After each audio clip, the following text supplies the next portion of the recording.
How to set up dynamic start message. First, you need to create a bot and link it to OnlyTG Echo. For a detailed tutorial, please refer to our previous video, Create Bot, and I will put the link in the comments. Once done, go to your bot and send the Start command. Select Chat Setting from the menu. Then choose Start Message and click on the Dynamic Start Message option. As prompted here, these start messages will be displayed dynamically based on different tracking links added for contacts. If you have not set up the corresponding tracking links, the bot will only send a regular start message. Tracking links are different links created for a bot. By determining which link a user clicks, you can track their source. You can set them up by following the subsequent steps below, or refer to our past tracking link tutorial to configure them in the OnlyTG console. Now, click the button here to add a new dynamic start message. In this menu, first click the Tracking Links button. Enter your source here and separate multiple sources with half-width commas.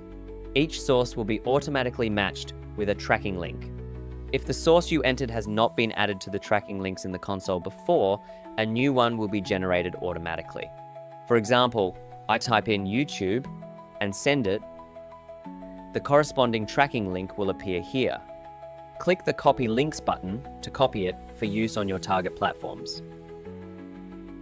After configuring tracking links, click back to return to the previous menu. You can view which tracking link source matched with this start message.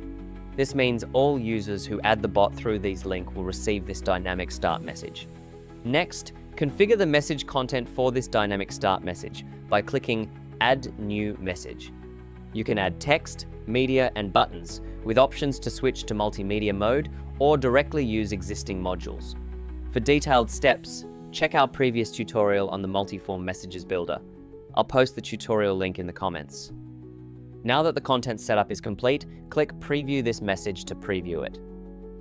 Each dynamic start message includes a maximum of 5 messages, which will be sent to users in sequential order. This dynamic start message setup is now complete. Click back and repeat the same process to add multiple dynamic start messages. The 2 dynamic start messages created here correspond to the YouTube and Facebook sources respectively, and you can click here to enable or disable it. Let's check the effect. User A, who adds the bot via the YouTube tracking link, will receive the YouTube start message, while user B, coming from the Facebook tracking link, will get the Facebook start message.